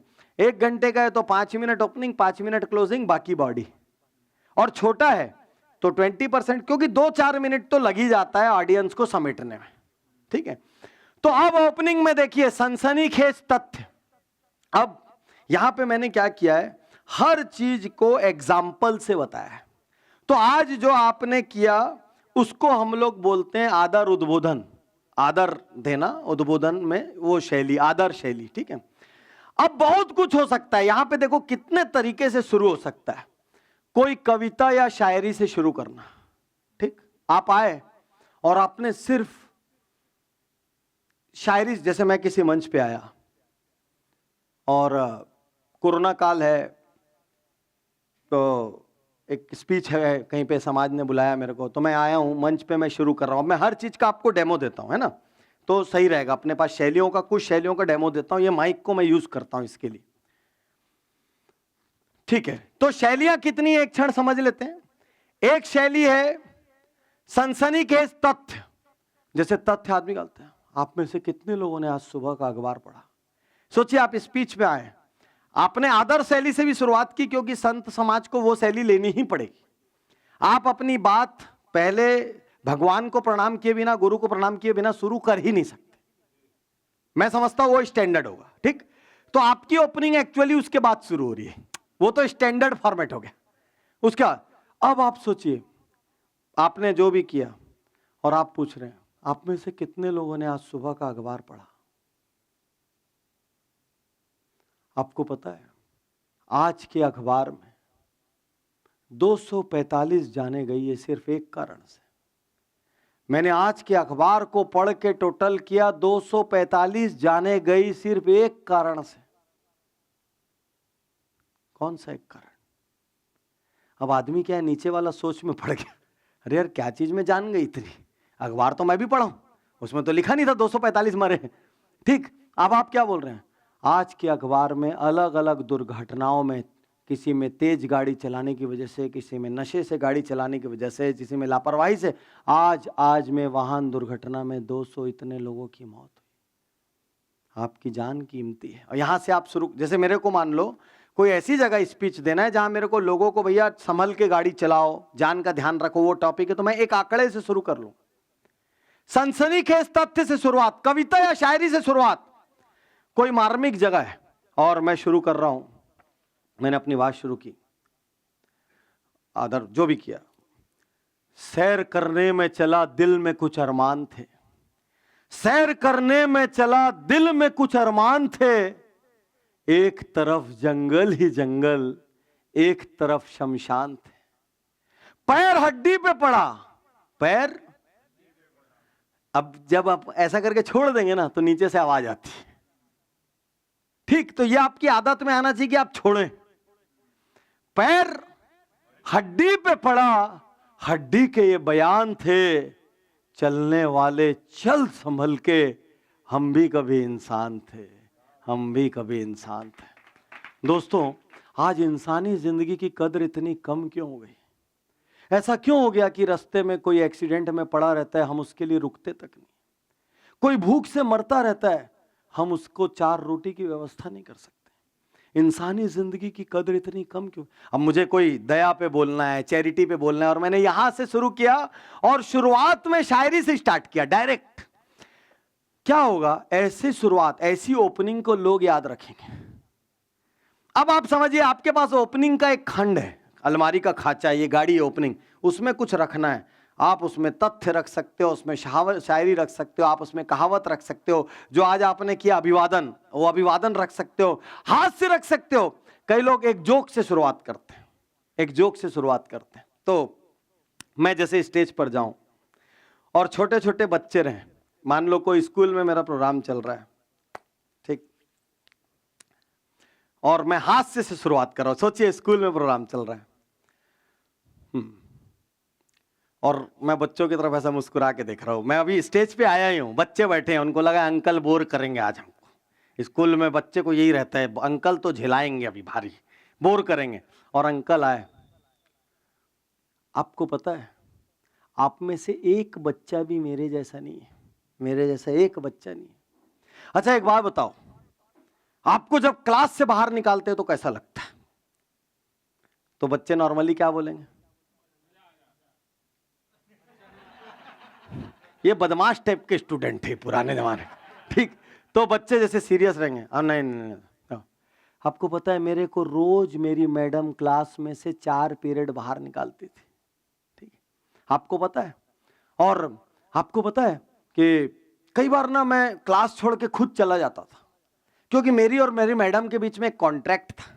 यदि कोई बदमाशी करने वाला कोई ना मिले कौन किया है, तो बाय डिफॉल्ट उज्जवल उठ के क्लास से बाहर चला जाएगा अपने ऊपर दोष लेके, क्योंकि दोनों को इसमें मजा आता है। मैडम भी मुझे क्लास में नहीं देख पाती और मुझे भी बैठना अच्छा नहीं लगता।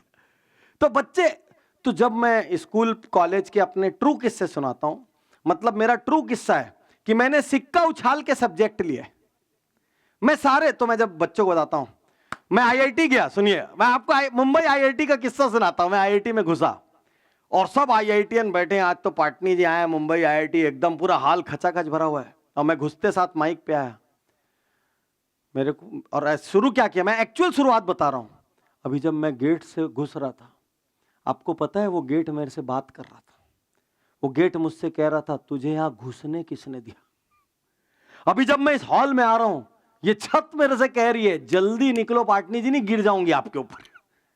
क्योंकि ये लोग कह रहे हैं तुम आईआईटी में घुसने लायक नहीं हो, क्योंकि तुम जिंदगी में कभी मैथ्स में पास नहीं हुए। तो अब वहां पे हंसी का आलम था, तो लोगों को हंसी आ रही ऐसा तो, और मैं उनको फिर बताया, आपको पता है मैंने भी मैथ्स लिया था। तो नीचे से कहा, लेकिन सर आप तो डॉक्टर थे। अरे उसी का तो किस्सा सुना रहा हूं, मैंने मैथ्स लिया, मैं क्लास में घुसा और टीचर ने पढ़ाना शुरू किया। पहले पूरे दिन आई आई आई आई करके एक आया टॉपिक, पूरा दिन निकल गया, वो आई रहा, गया ही नहीं। वो आई थी, गई नहीं। एक दिन में इतने अल्फाबेट थे, मैडम खाली आई पे अटक गई। मैं बोला बहुत बेकार सब्जेक्ट है, बहुत स्लो चलता है, एक पूरे दिन में एक ही अल्फाबेट होता है, अपने तो बायो लेंगे। और मैं क्लास से निकल गया। मैं लोगों से मजाक, अरे आपको पता है भगवान, कितने लोगों ने भगवान को देखा है, भगवान में यकीन है। मैंने भगवान को देखा है, मैंने। बोले कैसे? हर साल मेरे को भगवान पास कराते थे। मैं ऑप्शन पे ऐसे उंगली घुमाता था, बोलता था बोलो महावीर भगवान की जय, जहां उंगली रुकी वही आंसर। अच्छा ये ट्रूथ है, दिस इज ट्रूथ, यही था मैं क्लास 10th 11th तक ऐसा था कि मेरी प्रिंसिपल को एक मर्डर की परमिशन होती, उसके पास कोई सेकंड चॉइस नहीं थी। तो जब ऐसे हास्य से शुरू होती है चीजें, तो स्टूडेंट लोग एंगेज हो जाते हैं, फिर उनको मजा आ जाता है, और एंड तक तो उनको लगने लगता है हम तो पाटनी जी से 100 गुना अच्छे हैं, ये कर लिए जिंदगी में तो हम भी कर ही लेंगे कुछ ना कुछ। ठीक, तो इसको कहते हैं हम हास्य से शुरुआत। हिंदुस्तान में सबसे सक्सेसफुल फार्मूला क्या है? कहानी, दृष्टांत, छोटी सी कहानी, एकदम आते साथ एक कहानी से शुरू हो गया। ऐसे एकदम कोई व्यक्ति घुसा और उसने अपनी एक कहानी से शुरुआत करी, सीधे से घुसा सर, बोले एक किसान था, वो किसान एक दिन अपने खेत में गया। अच्छा अभी मैं कहानी नहीं सुना रहा हूं, लेकिन पब्लिक ना सब रुक जाएगी, हाँ भैया कौन किसान था, खेत में जाके क्या कर रहा था। कहानी किसी को भी होल्ड करने का सबसे बढ़िया जरिया है, तो ओपनिंग डायरेक्टली कहानी से कर सकते हो, कुछ भी किए बिना डायरेक्टली कहानी। और जहां पर गुरुजी नहीं हो, जहां पर अपने को कोई आदर सत्कार, पहले किसी का नाम लेने की लंबी चौड़ी जरूरत नहीं है, वहां पे उल्टा भी किया जा सकता है कि आपने पहले छंद सुना दिया, पहले कहानी सुना दी और उसके बाद अभिवादन किया। जब तक आप लोगों के नॉर्मल श्रोता पने के तरीके को डिस्टर्ब नहीं करोगे, हेलो, वो आपको याद नहीं रखे। ठीक, लघु कहानी, छंद, श्लोक, संस्मरण, यानी आपकी अपनी जिंदगी का कोई संस्मरण। तो मैं टीचर्स डे पे एक मैंने एक्चुअल सुनाया, स्टेज पे गया, संस्मरण से शुरू किया। आज जब मैं इस माइक पर इतने सारे टीचर्स के सामने खड़ा हूं, एक कहानी याद आती है मेरे को बचपन की। मैं एक दिन स्कूल पहुंचा और स्कूल पहुंच के बोर्ड एग्जाम था, और आप जानते हैं मैं एडमिशन सर्टिफिकेट घर पे छोड़ के आ गया, एडमिट कार्ड। मेरा घर वहां से आधे घंटे के रास्ते पर था, मैं एकदम एन टाइम पर पहुंचा था। इन्विजिलेटर ने बोल दिया बिना एडमिट कार्ड के बिना आपको अंदर नहीं घुसने देंगे, जाइए आप। और मैं वहां एक कोने में बैठ के, मेरे को लगा मेरी जिंदगी खत्म हो गई। घर जाऊंगा, घर वाले डांटेंगे, बिना एडमिट कार्ड लिए फेल हो जाऊंगा, किसको क्या मुंह दिखाऊंगा। और उस दिन वहीं सामने से वर्मा सर निकले। वर्मा सर ने मेरे को उदास देख के बोला, क्या बात हो गई? मैंने रोते रोते बोला, वर्मा सर मेरा एडमिशन कार्ड घर में भूल आया।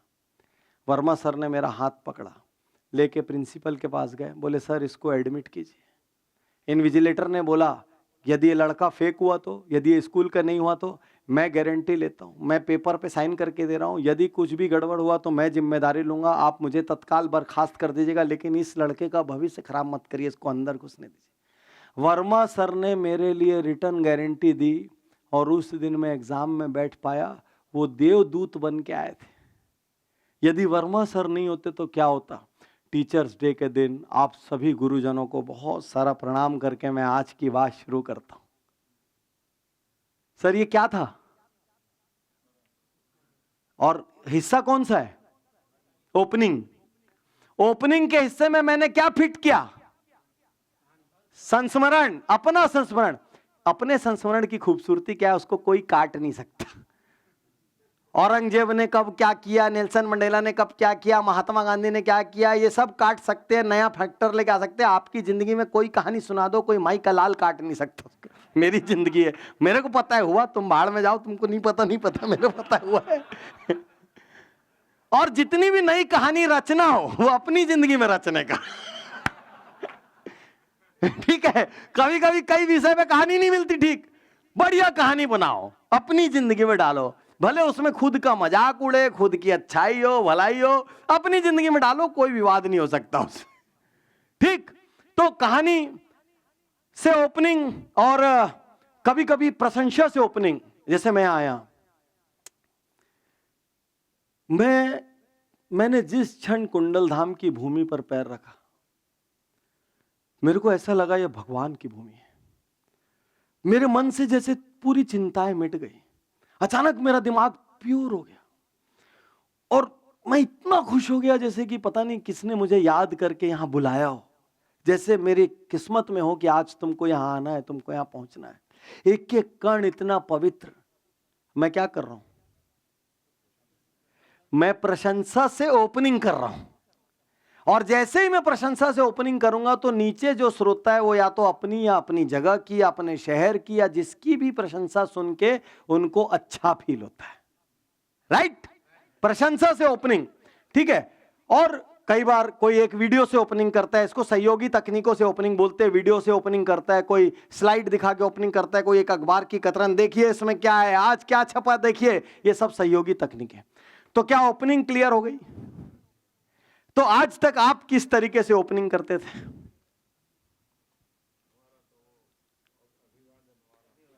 अभिवादन वाला फिक्स है, और उसके बाद फिर जो भी विषय आ गया वहां गया। अब मैं आज से आपको क्या बता रहा हूं, इतनी चीजों को प्लान करके डालिए ओपनिंग में। अब उससे क्या होगा, ऑडियंस तुरंत आपके साथ अटक जाएगा। कहानी सुना रहे हैं, गुरुजी ने कहानी से शुरू की, वो लोग बाद में याद है गुरुजी उस दिन कहानी एकदम स्पीच के शुरू में कहानी सुनाए थे, वहीं से शुरुआत की थी, ऐसा याद करते आज। ठीक, बस आपकी ओपनिंग राइट हुई, आधी जंग जीत गए। उसके बाद वो सुनेगा जब तक आप गड़बड़ ना करें। आपकी पहली एक दो गड़बड़ को हेलो, वो माफ भी करेगा पहली एक दो गड़बड़ को, क्योंकि पहला सीन आपने अच्छा दिखाया। ठीक, अब हम आते हैं बॉडी पर। भाषण की बॉडी। अब ये बॉडी सबसे बड़ी जगह, ये बॉडी मतलब यही बॉडी ऑडियंस को उनके टाइम की वैल्यू देती। यदि बॉडी गड़बड़ है ना, तो कभी भी लोग ना आपको एक वक्ता के रूप में लंबे समय तक याद नहीं रखेंगे, क्योंकि बॉडी ही जिंदगियां बदलती है, बॉडी ही लोगों से काम करवाती है, बॉडी की वजह से ही वो किसी के ज्ञान का आकलन करते। जो हल्का श्रोता रहता है वो आपकी ओपनिंग क्लोजिंग की पैकिंग में मस्त हो जाता है, लेकिन जो सुधी श्रोता है उसको डेप्थ चाहिए, सारा डेप्थ बॉडी में। तो बॉडी में क्या क्या रखेंगे, जितने भी, अब आपको यहां पे मैं आपके लिए पूरा छूट छोड़ रहा हूं, जो भी भूत भविष्य वर्तमान था आप शास्त्र के अंदर लेके जाओ, रिलेटेड फैक्ट बताओ, कोई तुलना बताओ, कोई डेटा, कुछ भी जो भी आपको बॉडी के अंदर बताना है वो आप बॉडी के अंदर बता सकते हो। लेकिन मैं आपको बॉडी बनाने का एक तरीका बताता हूं, बहुत गजब का बॉडी बनाने का तरीका है। किसी भी छोटे स्पीच की बॉडी कैसे बनाना, तो देखिए मैंने यहां पर एक एग्जांपल दिया है, मैं इसी को यूज करता हूं, पीने के पानी की समस्या। अब मैं देखिए ओपनिंग कर दी मैंने, चाहे उसमें कहानी सुनाया कि मैंने ओपनिंग में कुछ बताया कि दक्षिण अफ्रीका में एक वीडियो दिखा दिया जिसमें बहुत दूर से महिलाएं 10 किलोमीटर से पानी लेके आ रही है, या कहीं आंकड़ा बता दिया कि फला जगह अफ्रीका में पानी इस रेट पे बिक रहा है, ऐसा कुछ बता दिया, इतनी जगह पानी के लिए लोग मर गए, या पानी इतने साल में खत्म हो जाएगा, व्हाटएवर से मैंने शुरू किया बॉडी। अब मैं बॉडी में मैंने खाली 4 मेन पॉइंट, अब बहुत ध्यान से सुनना मेरी बात यहां पर है ना, बॉडी में मैंने क्या किया, 4 मेन विषय क्या है, पीने के पानी की समस्या, ठीक, drinking water problem, this is the subject. मैंने कुछ भी ओपनिंग करी, मेरे को टोटल टाइम है 10 मिनट, मैंने 2 मिनट में कुछ भी जबरदस्त आंकड़ा वाकड़ा वीडियो दिस दैट, रोने गाने का, मर रहे हैं भूख से प्यास से, सारा कुछ भी किया, ओपनिंग हो गई मेरी। क्लियर हूं 100% पीछे तक क्लियर हूं? कंफ्यूजन हो तो रोक देना मेरे को इसी क्षण, कोई कंफ्यूजन? ठीक। अब मैं बॉडी में घुस रहा हूं। अब बॉडी में मेरे को क्या करना है पता है, हम लोग क्या, देखिए हम लोग बॉडी कैसे बनाते हैं, बॉडी में हम लोग 3-4 मेन पॉइंट लेते हैं, ठीक। बॉडी आपके लिए क्यों जरूरी है, क्योंकि बाद में जब स्पीच को शॉर्ट में बनाते हैं ना, एक छोटे से कार्ड में स्पीच आ जाता है, तो बॉडी वहां पर आपके 3-4 पॉइंट ही होने चाहिए बॉडी के। तो यहां पर इस एग्जांपल से मैं आपको बताता हूं, पानी। अब मैंने 4 मेन पॉइंट छाटे। कौन से 4 मेन पॉइंट? पानी की समस्या मेरी बॉडी में क्या आएगा, ओपनिंग में तो झांकी आ गई, शायरी किस्सा कहानी दिस दैट फैक्ट वीडियो कुछ भी आ गया, बॉडी शुरू हुई। पानी की समस्या का मुख्य कारण क्या, ये मेरा पहला मेन पॉइंट, ठीक। पानी की समस्या का मेन कारण क्या है, ये मेरा पहला मेन पॉइंट, ठीक है। दूसरा मेन पॉइंट यहीं पर लिखा है, यदि पानी की कमी बढ़ती रही तो क्या होगा। अब मैं आपसे पूछता हूं, पानी की समस्या का मेन कारण क्या है, कहीं पर भी वाटर प्रॉब्लम का मेन कारण क्या होता है? बारिश का पानी नहीं कलेक्ट कर रहे हैं, और पानी वेस्ट कर रहे हैं, और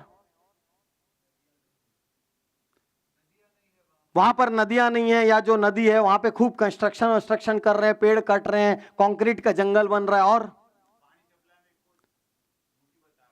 वो तो टेम्परेरी प्रॉब्लम है।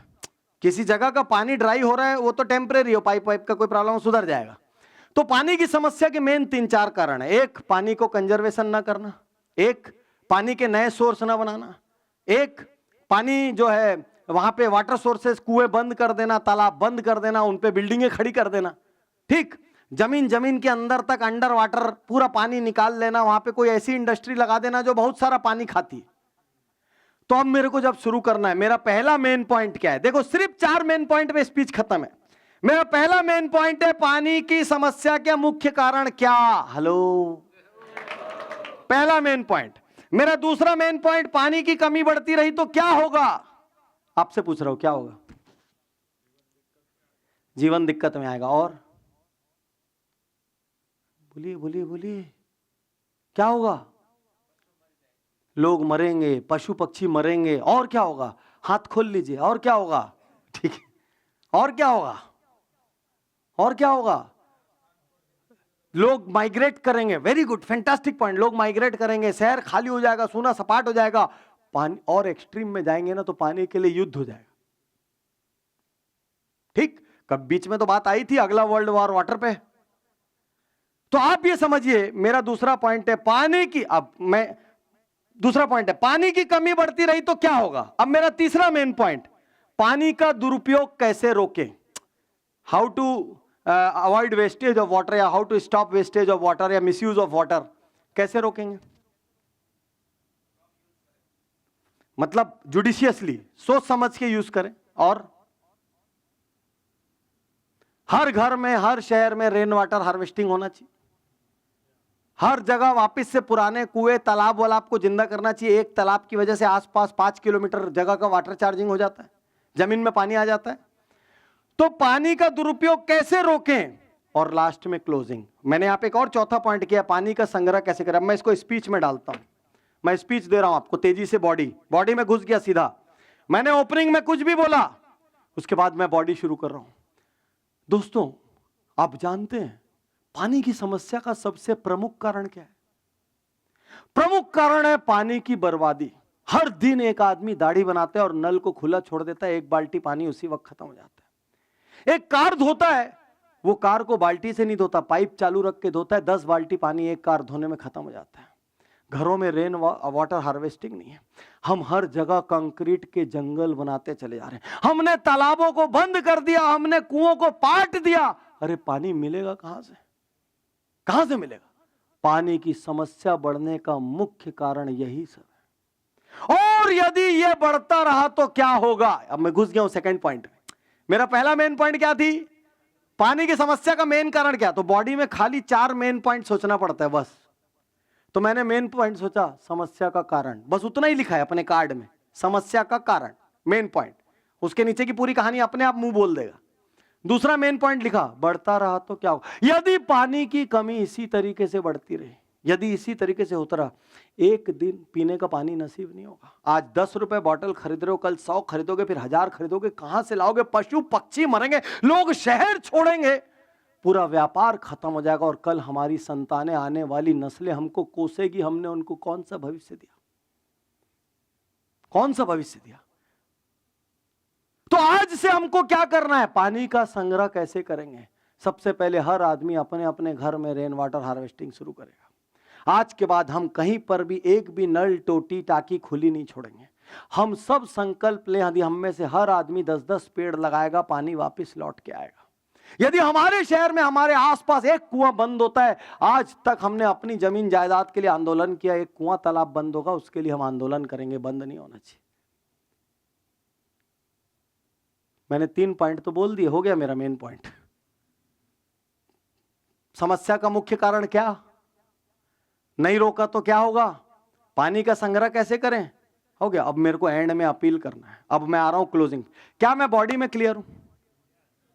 हर जगह कोई विषय हो, यदि ये नहीं हुआ तो क्या, इसका मुख्य कारण क्या, यदि इसको नहीं रोका तो क्या है? जैसे अभी अभी हमारे समाज में किसी ने बोला, सर जैन लड़कियां जो है ये बहुत दूसरी कास्ट में विवाह कर रही है, इसके अगेंस्ट आपको बोलना है। अब मैं उसकी भी बॉडी बनाऊंगा तो कैसे होगी? इस समस्या का मुख्य कारण क्या? राइट?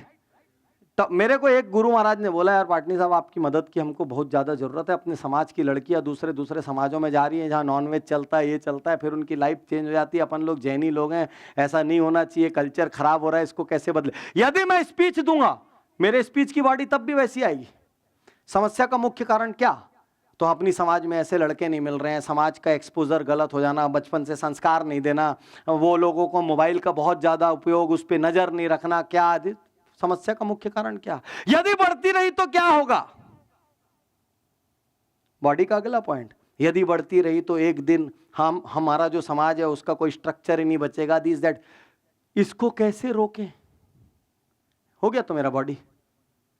मैंने तो खाली 3 ही पॉइंट सोचा। समस्या का मुख्य कारण क्या, नहीं रोका तो क्या होगा, इसको कैसे रोके, हो गया जी मेरा स्पीच। जैसे ही आपको मेन पॉइंट ध्यान आएगा, उसके उप बिंदु यानी कि सब पॉइंट आपको याद आ जाएंगे। और एक छोटे से कार्ड में पता है 3 मेन पॉइंट और उसके 1-2 उपबिंदु 2-2 शब्द में लिखे जा सकते, क्लू के रूप में, क्लू। और लास्ट में क्लोजिंग। तो जैसे मान लीजिए मैंने ओपनिंग, आप ध्यान से सोचिए, मैंने लिखा ओपनिंग, एक एग्जांपल देता हूं, सैर करने में चला, तो मैंने लिखा ओपनिंग सैर करने में चला। मेरे कार्ड में खाली इतना ही लिखा हुआ है, ओपनिंग सैर करने में चला। अब मेरे को याद आ जाएगा बोलना क्या है। बॉडी कोई भी 3 पॉइंट, तो हम उसमें जैसे उसी को बोलेंगे। इंसान में दया का कमी होने का कारण क्या? इंसान एक दूसरे की केयर नहीं कर रहा है, उसका कारण क्या? यदि इसको नहीं रोका तो क्या होगा?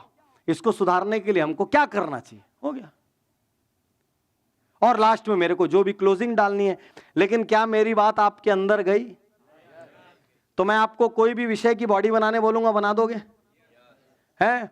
मैं आप सबसे पूछता हूं तेजी से, आप लोग खुद की ओपनिंग बनाने के लिए क्या प्रीफर करोगे? किसको किस में मजा आता है? मैं शायरी सुनाऊंगा, मैं कहानी लूंगा, मैं संस्मरण लूंगा। पूछना चाहता हूं आपको किस में क्या मजा आता है? क्या लेंगे आप? कहानी से शुरू करना चाहेंगे ओपनिंग? हाँ, और संस्मरण से, एक्चुअल लाइफ से, ठीक। और शायरी अथवा कहानी, और प्रशंसा से, ग्रेट। और कोई श्लोक या छंद से हैं। और तो अब देखिए, अब आपका दिमाग उस तरीके से सोचने लग गया। ओपनिंग में क्या डालूंगा, है फिएट में बोनट में क्या रखना है। ठीक, बॉडी का मैंने बताया, आपका जो विषय होगा शास्त्र वास्त्र वाला, उसमें तो कोई दिक्कत ही नहीं आपको बॉडी की। और कहीं नॉर्मल बुला लिए तो भैया मुख्य कारण क्या, नहीं रोका तो क्या, और कैसे रोके, कुछ भी आप चलिए, आप मेरे को कोई भी टॉपिक दीजिए 1 मिनट के लिए, आप मेरे को बोलिए कि सर इसकी बॉडी कैसे बनेगी, कुछ भी टॉपिक दीजिए आप, चलिए ठीक है। यदि आबादी, तो आबादी बढ़ने का मुख्य कारण क्या, आबादी इसी तरीके से बढ़ती रही तो क्या होगा। तो देखिए, अब मैं जैसे आबादी बढ़ने का मुख्य कारण क्या बोलूं, यदि मैं, तो मैं बोलूंगा आबादी बढ़ने का सबसे मुख्य कारण क्या है। सबसे पहला कारण शिक्षा का अभाव। लोगों को यह समझ नहीं आता कि उतने बच्चों का पालन पोषण करना पड़ेगा। ठीक, आबादी, सामान्य शिक्षा का अभाव, बड़ी सोच का अभाव, सरकारी नियम का अभाव, कि कहीं ना कहीं ऐसे नियम भी होने चाहिए जो ज्यादा आबादी को वाले व्यक्ति को कहीं ना कहीं किसी किस्म का नुकसान हो, या उसको कोई पद नहीं मिले, या एग्जाम में बैठने ना मिले। क्योंकि चाइना ने जब बहुत पॉपुलेशन बढ़ रही थी तो वहां 1 चाइल्ड पॉलिसी अपनाई थी, तब जाके। तो मुख्य कारण क्या, अच्छा आबादी बढ़ती रही तो क्या होगा, अनाज की शॉर्टेज, और देश के हर रिसोर्स पे प्रेशर, पानी पे प्रेशर, व्यवस्थाओं पे। इंडिया में कोई भी चीज कंट्रोल करना मुश्किल क्यों है, आबादी इतनी ज्यादा है। तो आबादी बढ़ती है तो क्या होगा, और आबादी को यदि हमको रोकना है तो हम क्या करेंगे, हमारी सोच में क्या बदलाव लाने होंगे, बॉडी का तीसरा पॉइंट। इसके अंदर आप कुछ भी बोल, चलिए और कोई सैंपल पूछिए, कोई भी टॉपिक पूछिए, कुछ दुनिया किसी कोने से पूछिए, मैं आपको बॉडी दे रहा हूं यहीं बैठे बैठे। टेक्नोलॉजी के दुरुपयोग का मुख्य कारण क्या, बताइए क्या। हर बच्चे के हाथ में स्मार्टफोन, डेटा का बहुत ज़्यादा सस्ता होना, पेरेंट्स का नज़र नहीं रखना, स्कूलों का ऑनलाइन एजुकेशन में आ जाना, टेक्नोलॉजी के दुरुपयोग के मुख्य कारण। बच्चों में नॉलेज तो होना लेकिन विवेक नहीं होना, नॉलेज है विजडम नहीं, विवेक नहीं होना, दुरुपयोग का मुख्य। यदि नहीं रोका तो क्या होगा, अगला मेन बॉडी का सेकंड पॉइंट। पहला मैंने क्या बोला, टेक्नोलॉजी का मुख्य कारण क्या, दुरुपयोग का मुख्य कारण क्या, हेलो। दूसरा, नहीं रोका तो क्या होगा, चलिए आप बताइए, नहीं रोका तो क्या होगा। पूछ रहा हूं आपसे भी, कोई श्रावक पूछ सकता है, गुरुजी आप तो ये बताइए, हमारा बच्चा 10 घंटा दिन में मोबाइल फोन पर रहता है, आप कुछ तरीका बताइए ना गुरुजी, क्या करें। ऐसे तो आती होगी विनती, क्या जवाब देंगे, जवाब क्या देंगे।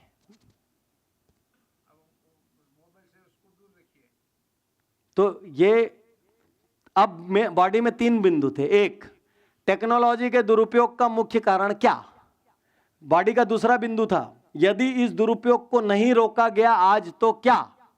ठीक, तो आज उससे बच्चों में हिंसा की प्रवृत्ति बढ़ जाएगी, उससे बच्चों में कम उम्र में बहुत सारी अश्लील चीजें आती जाती है, उससे बच्चों की सोच खराब हो जाएगी, उससे बच्चों में बहुत ब्रांड महंगी चीजें के प्रति लालसा बढ़ जाएगी। तो नहीं रोका तो बहुत कुछ हो जाएगा, मतलब। और उसमें हम कई कहानी भी सुना सकते हैं। अमेरिका में एक बच्चे ने, इंडिया में ब्लू व्हेल गेम आया था, आपको पता है ब्लू व्हेल, आपने किसी ने नाम सुना है ब्लू व्हेल, जिससे बच्चे सुसाइड करने लग गए थे बहुत सारे वो खेल में। तो मैंने उसके खिलाफ एक वीडियो निकाला था, मेरे पास सरकार से रिक्वेस्ट आई थी कि इसके लिए एक वीडियो निकालिए आप लोग, 5-6 लोगों के पास रिक्वेस्ट गई थी। तो ब्लू व्हेल कैसा था, बच्चा उसको मोबाइल में खेलता था और ब्लू व्हेल गेम बच्चे को रोज एक टास्क देता था, और उसमें 15वें दिन का टास्क आत्महत्या करने का रहता था। तो आपको पता है 750 बच्चों ने आत्महत्या की उस एक खेल से। तो आपका एग्जाम्पल आएगा बॉडी में। यदि हमने दुरुपयोग नहीं रोका तो क्या आपने ब्लू व्हेल गेम के बारे में सुना है। अब देखिए, आपकी ओपनिंग बन गई, टेक्नोलॉजी का दुरुपयोग मान लीजिए विषय, अब मैं ओपनिंग तथ्य से कर रहा हूं। बहुत सारे माँ बाप जिनके एक एक बच्चे थे, बहुत मिन्नतों के बाद पैदा हुए, अच्छी स्कूलों में पाला पोसा पढ़ाया। आपको पता है औरंगाबाद में 4 ऐसे बच्चों ने आत्महत्या कर ली, ना माँ बाप ने डांटा, ना फटकारा, ना स्कूल में नंबर कम आए, कुछ भी नहीं था, बस आत्महत्या कर ली। मुंबई में 16 बच्चों ने आत्महत्या की, सोलापुर में 3 बच्चों ने आत्महत्या की है, रायपुर में 12 बच्चों ने आत्महत्या की। सब बच्चे स्वस्थ थे, तेज थे पढ़ाई में, माँ बाप के लाडले थे, दुलारे थे, कोई चीज की कमी नहीं। अरे क्यों करना पड़ा, क्योंकि एक टेक्नोलॉजी उनके दिमाग के अंदर चली गई थी। एक ब्लू व्हेल के नाम के गेम ने उनको मिसगाइड किया, मोबाइल पर, जिससे वो हर दिन एक एक कदम आगे बढ़ाते चले गए और उस गेम के इतने प्रभाव में आ गए कि 15वें दिन उन्होंने आत्महत्या कर ली। दोस्तों, टेक्नोलॉजी जितनी बड़ी मित्र है उससे ज़्यादा बड़ी दुश्मन है। टेक्नोलॉजी हमारा गुलाम बनने के लिए बनाई गई थी, लेकिन वो हमारी मालिक हो गई है। आज का विषय है टेक्नोलॉजी का दुरुपयोग कैसे रोकें। मैंने ओपनिंग कर दी है। क्या ये सब डिफरेंट ओपनिंग है?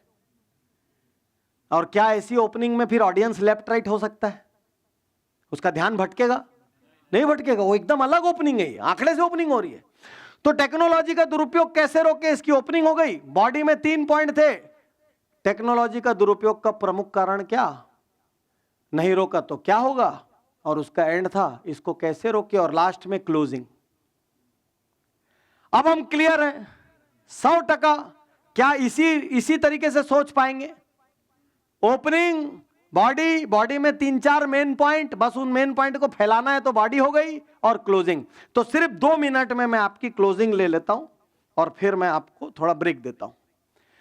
तो क्लोजिंग, तो देखिए यहां पे क्या लिखा हुआ है, मध्य की रचना कैसे करें। एक मेन बिंदु चुनिए, उस मेन बिंदु को उप बिंदुओं से समझाइए। यदि कोई सपोर्टिंग टेक्निक यूज करना है, कोई प्रेजेंटेशन दिस दैट, तो वो सब आप। तो अब जब आप अगला डेमो देंगे ना, जब आप रात को डेमो देंगे, कल सुबह डेमो देंगे, तो आपके भाषण में ओपनिंग, बॉडी और क्लोजिंग तीनों आना चाहिए। आपको समय कम रहेगा, तो मान लीजिए मैं आपको 3 मिनट का देता हूं, तो आपकी ओपनिंग 45 सेकंड की हो गई, क्लोजिंग 45 सेकंड की हो गई, और बीच का जो 2 मिनट है या 30-30 सेकंड की हो गई, 2 मिनट आपकी बॉडी हो गई। क्लियर? तो अब आपको प्लान करके डालना है, ओपनिंग में ये, बॉडी में ये, क्लोजिंग में ये। ठीक है। अब भाषण का अंत, ये आ गया डिक्की, फिएट की, हेलो, डिक्की आ गई, डिक्की। अब डिक्की में क्या रखेंगे? एंड में क्या आता है? एंड में क्या आता है? जब संत, मैंने आपको लिखा है संत सभा हेतु विशेष प्रभाव वाले तरीके। जब भी आप एंड करें, या तो एंड में कोई ना कोई अपील होनी चाहिए। अपील मतलब कुछ करने के लिए आह्वान करना उनको। ठीक है, कोई प्रतिज्ञा देना, कोई आह्वान करना, क्योंकि आपकी बात लोग सुनते हैं। वो अपने मम्मी पापा की अब नहीं सुनते, आपकी बात आज भी सुनते हैं। ठीक, थोड़ा बहुत लगता है अंदर। अपीलात्मक अंत, या तो कोई बड़ी समस्या का आपको एंड में समाधान देना होगा। तो आज मैं आपको 3 चीजें बता रहा हूं जिससे ये समस्या खत्म हो सकती है। 1 2 3 समाधान देना। ठीक, अपील, समाधान। या तीसरा भाव अंत, इतना मार्मिक अंत कर देना, इतना मार्मिक अंत कर देना कि आदमी उसके बाद 1 घंटे तक डिप्रेशन में आ जाए और सोचे कि नहीं अब नहीं करूँगा। जैसे हम जितने भी माँ बाप वाले वीडियो होते हैं, तो मैं अक्सर उसके एंड में बोलता हूँ, या ऐसे प्रोग्राम होते हैं मैं बोलता हूँ,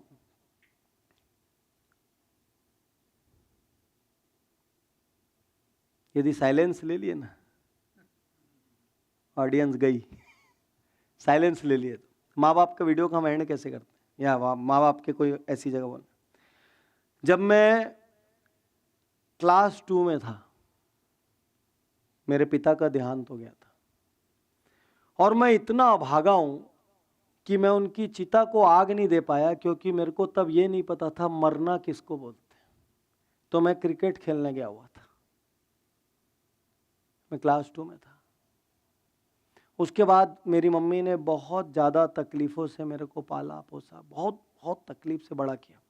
मैं आज जो भी कुछ हूँ अपनी मम्मी की वजह से। और जिस दिन मैं समर्थ हुआ, कुछ करने लायक हुआ, उसी दिन मेरी मम्मी का निधन हो गया। मैं बहुत अभागा हूँ। यदि मेरी ज़िंदगी में कोई सबसे बड़ी असफलता है तो वो ये है कि मेरे पास माँ बाप नहीं है।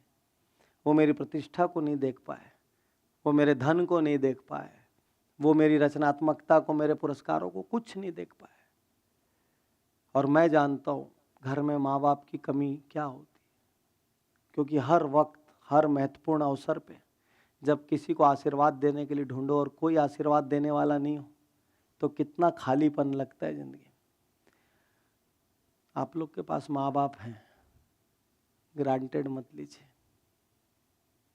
उनको आपके प्रेजेंट्स नहीं चाहिए, उनको आपके तोहफे नहीं चाहिए, उनको आपकी प्रेजेंस चाहिए कि आप उनके आसपास रहें, उनसे मिलें। जिसके पास जो नहीं होता वो समझ सकता है। अब देखिए ये मैं क्या कर रहा हूँ, ये ट्रूथ है मेरी लाइफ का, ये ट्रूथ है। मेरे पापा क्लास 2 में था तो देहांत हो गया, और मैं जब कुछ बना तो मम्मी का देहांत हो गया। तो ये मेरी लाइफ का ट्रूथ है। तो मैं जब इसको बताता हूँ तो उस दिन कितने लोग पता है अपने घरों में जाके अपने माँ बाप से माफ़ी मांगते हैं, अपनी लड़ाई झगड़े के लिए, जवाब देने के लिए, बदतमीजी के लिए, रफ वो करने के। तो मैं कई बार उनको एंड में संदेश भी देता हूँ। मैं ये नहीं कहता आप अपने पिता से हर चीज में सहमत हो, दोनों के सोचने का तरीका अलग हो सकता है, पढ़ाई लिखाई का स्तर अलग है, जमाना बदल गया है, आपको असहमत होने का अधिकार है, लेकिन आपको उनका अपमान करने का अधिकार नहीं है। असहमति और बात है, अपमान और बात है। तो आदमी वहां पे रोता है, उसको अपनी गलतियां याद आती है, वो घर जाता है, अपने माँ बाप से वापस सुलह समझौता करता है, कितने घर वापस जुड़ जाते हैं। हमारे प्रोफेशन की असली खूबसूरती क्या है, हमारी वजह से घर संवर जाते हैं। रोते हैं लोग, बहुत रोते हैं। कई बार तो मैं इनको बता के चल जाता हूं, इसी पॉइंट पे रोएंगे, लिख लो, टिक मार लो, वहीं च रोएंगे। तो हिंदुस्तान में भाव या मार्मिक अंत, मार्मिक अंत में तो लोग अपने गहने वहने निकाल के आह्वान किया, महात्मा गांधी ने देश की आजादी के लिए जरूरत है कि आह्वान किया, सबने निकाल के न्यौछावर कर दी।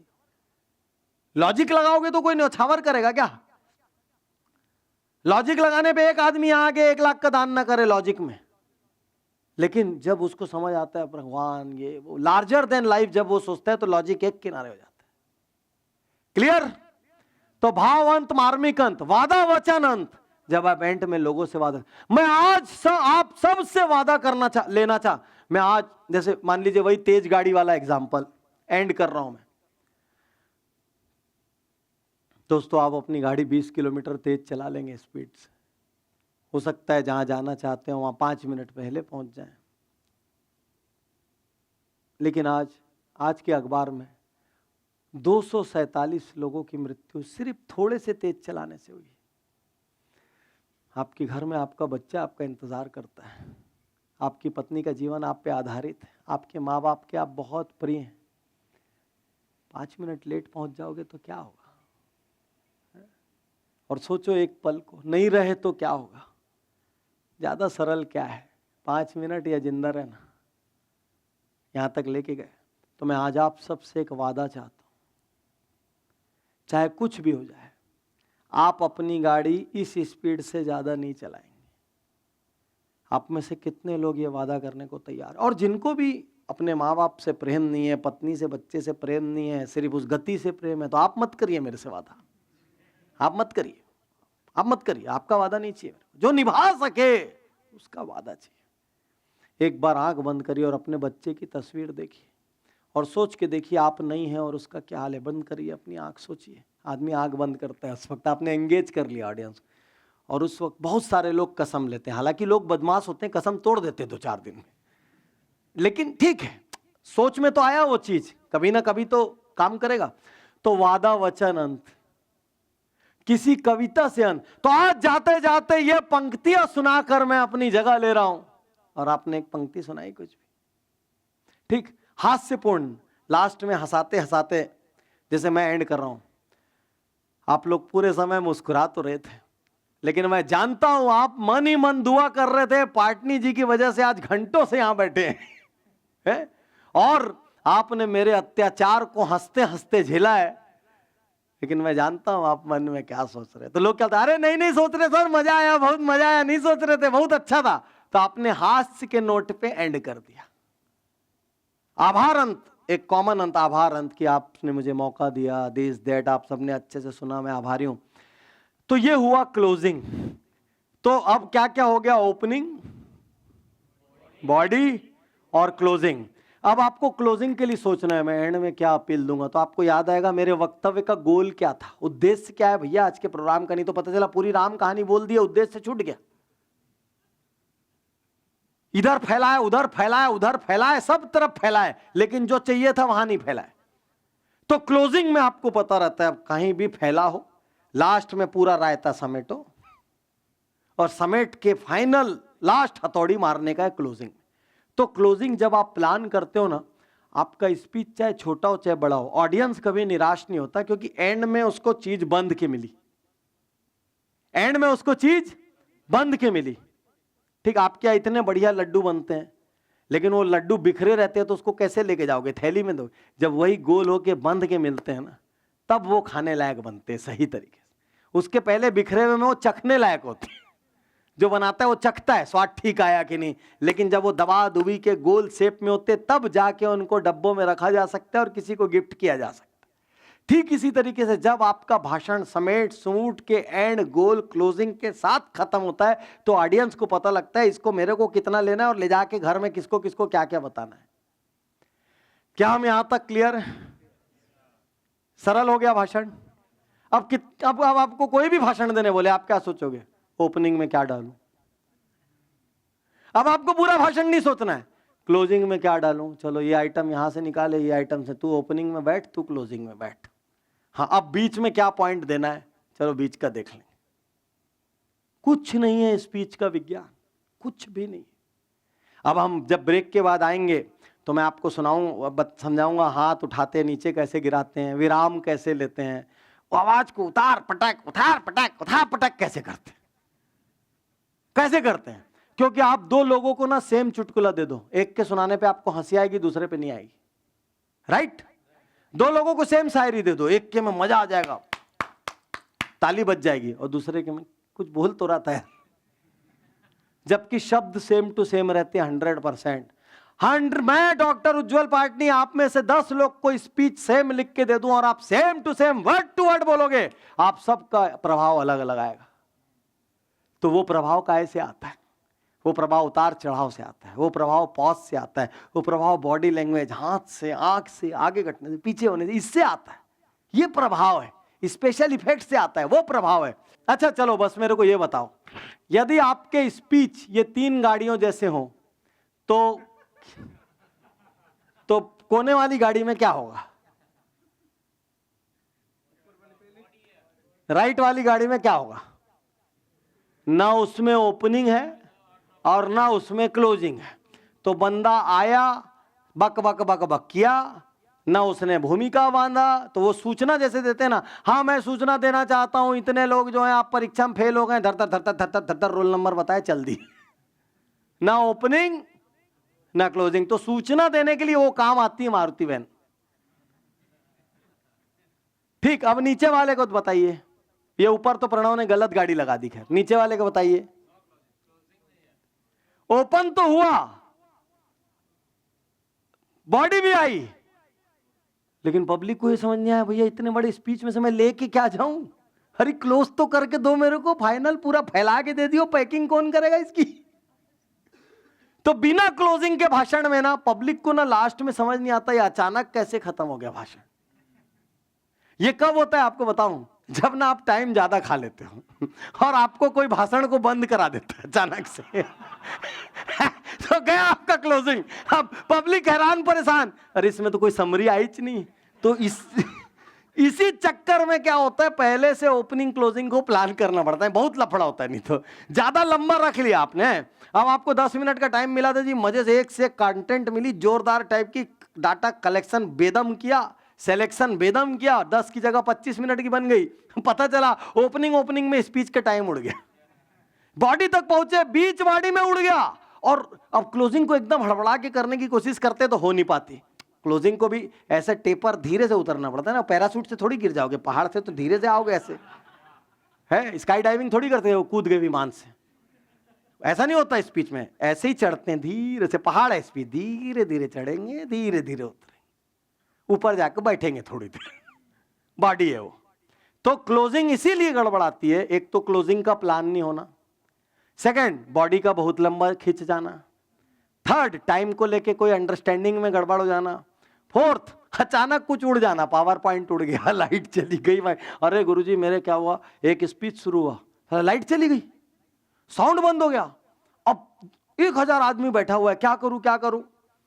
मैं बोला 3 दिन मेरा कोई प्रोग्राम नहीं, अपने गले को ही डालता हूं फुल वॉल्यूम पे, और बीच में घुसा और जोर जोर से अपना स्पीच में बोला, लाइट जाए चाहे कुछ जाए, यहाँ पिन ड्रॉप साइलेंस आप रखो, मैं इतनी जोर से चिल्लाऊंगा कि 1000 आदमी सुनेगा। बीच में चला गया ऑडियंस के, क्योंकि कई बार ऐसी आपात स्थितियां भी आती है। आप कोई कथा कर रहे हैं, अचानक लाइट चली गई, आप कथा बंद कर देंगे?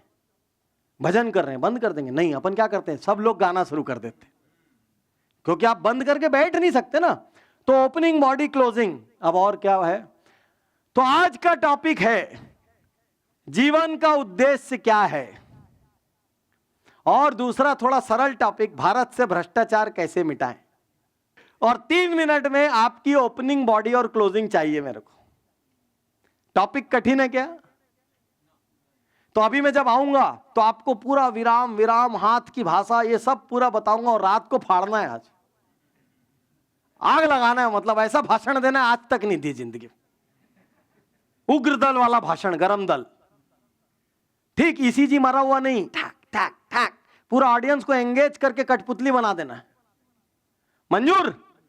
क्योंकि क्या है ना, जब तक यदि हम ये सोचते रहेंगे ना, अच्छा बाद में कर लूंगा, अभी मैं सुन लेता हूं, नहीं होता इससे। यहीं पर उतरो आप, यहीं सामने मास्टर से सर्जरी कराओ, तब आपको मजा आएगा। ठीक? और मैंने आपको बता ही दिया, एक बार फिर मैं इस फॉर्म से बता देता हूं हम क्या क्या चीज देख रहे हैं। हम देखेंगे ओपनिंग। ठीक? जितने भाषण देने वाले लोग हैं नोट कर लें, सिर्फ 1 मिनट में खत्म कर रहा हूं। हम देखेंगे ओपनिंग, हम देखेंगे बॉडी। ठीक?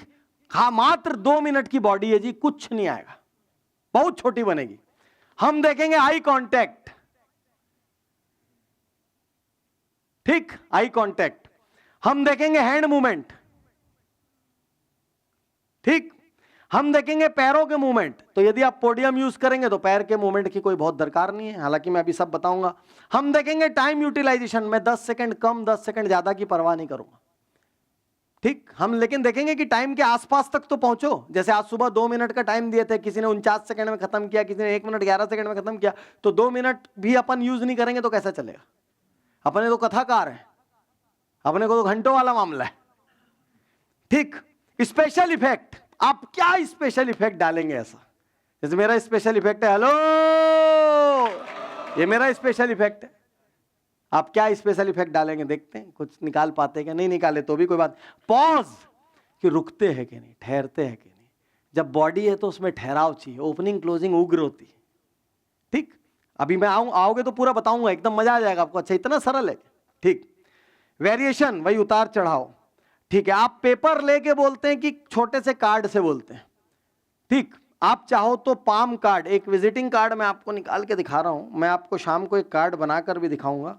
यह मान लीजिए कार्ड है, हम लोग इसी में लिख देते हैं यहां पे मोटे स्केच पेन से, ओपनिंग सैर करने में चला। ठीक? या ओपनिंग, वो मैंने कौन सा डेथ बताया, ओपनिंग ब्लू व्हेल, जो गेम बताया, ओपनिंग ब्लू व्हेल। यहां पे लिख दिया टेक्नोलॉजी का दुरुपयोग, दुरुपयोग नहीं, कारण क्या, ऐसा लिखते हैं हम, कारण क्या, नहीं रोका तो क्या, कैसे रोकें, क्लोजिंग, वादा वचन, खत्म। इतना ही कार्ड बना, आप उसको देखते रहोगे, याद आएगा, क्योंकि आपको लगेगा ये तो रोड है भाई।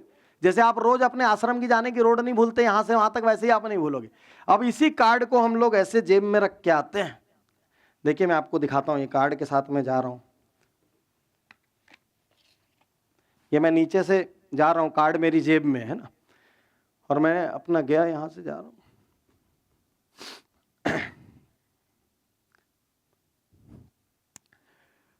आप सभी को मेरा नमस्कार, आप सभी को मेरा प्रणाम।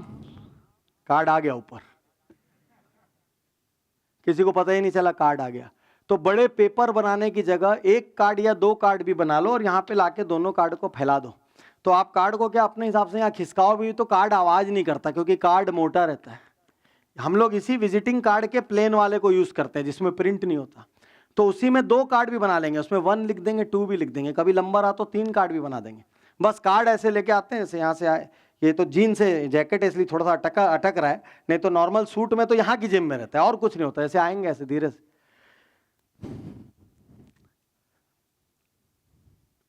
आप सभी लोगों को मेरा नमस्कार। आज यहाँ पर मैं अपनी बात कार्ड ऊपर आ गया, न किसी को पेपर की आवाज आई, न पता चला लाए, तो रात को आप भी छोटे कार्ड यूज करिए या पेपर। अब कार्ड की ब्यूटी क्या रहती है, ये ना हाथ के अंदर ऐसा फंस जाता है, इतना ही रहता है, इसीलिए इसका नाम है पाम कार्ड, पाम में फंस गया। ठीक, तो इसी में लिख के बड़े बड़े वक्ता स्पीच देते हैं। कोई बड़ा वक्ता कभी पेपर नहीं रखता, पेपर आवाज करता है माइक पे। कोई बड़ा वक्ता कभी डायरी नहीं रखता, क्योंकि डायरी में पन्ना पलटना पड़ता है। कोई बड़ा वक्ता कभी छोटी पर्ची नहीं रखता, पर्ची उड़ के गिर जाती है साइड में, फंस जाता है अचानक, पर्ची कहां गई यार, पर्ची कहां गई। आपको पता है हम लोग यहां तक निर्देश देते हैं, जेब में एक भी कागज एक्स्ट्रा मत रखना, नहीं तो मर्फी लॉ कहेगा कि सबसे आखिरी में आपको वो कागज मिलेगा जो ढूंढ रहे हो आप। तो आप वहां जाके इसमें हाथ डालोगे, फिर इसमें, आप लोग यही तो, आप लोग तो फायदे में हो ना, आपको तो जेब नहीं है, आप तो बहुत एडवांटेज में चल रहे हो पहले से। ठीक, नहीं तो नॉर्मल आदमी ऐसा वो स्टेज पे जाएगा और होता क्या है, उसको अचानक ऐसा जाएगा, अरे एक मिनट, हाँ, तो मैं कह रहा था उतनी देर में तो गेम हो गया, पूरी जेब खाली रखना पड़ता है। आप अचरज करोगे कि हम लोग बोलते स्टेज में नए वक्ता को सब किस्म के कंफ्यूजन हो सकते हैं, मति भ्रम हो जाते हैं। ठीक, तो हम इतनी सारी चीज देखेंगे, क्लोजिंग ऑफ स्पीच और लास्ट में कॉन्फिडेंस, ओवरऑल कॉन्फिडेंस। अच्छा, अटको ना भाई, क्या प्रॉब्लम, अटको, गलती करो, आधा भूल जाओ, अरे कोई फर्क नहीं पड़ रहा है किसी को, जब तक आप बोलने का आनंद ले रहे हो, जब तक आप ओरिजिनल हो ना, किसी को कोई फर्क नहीं पड़ रहा।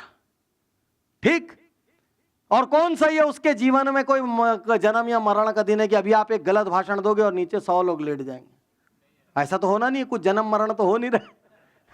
ठीक, तो इसी के साथ आपने फिर मुझे धीरज से सुना, मैं दोनों हाथ जोड़ के आपका धन्यवाद करता हूं।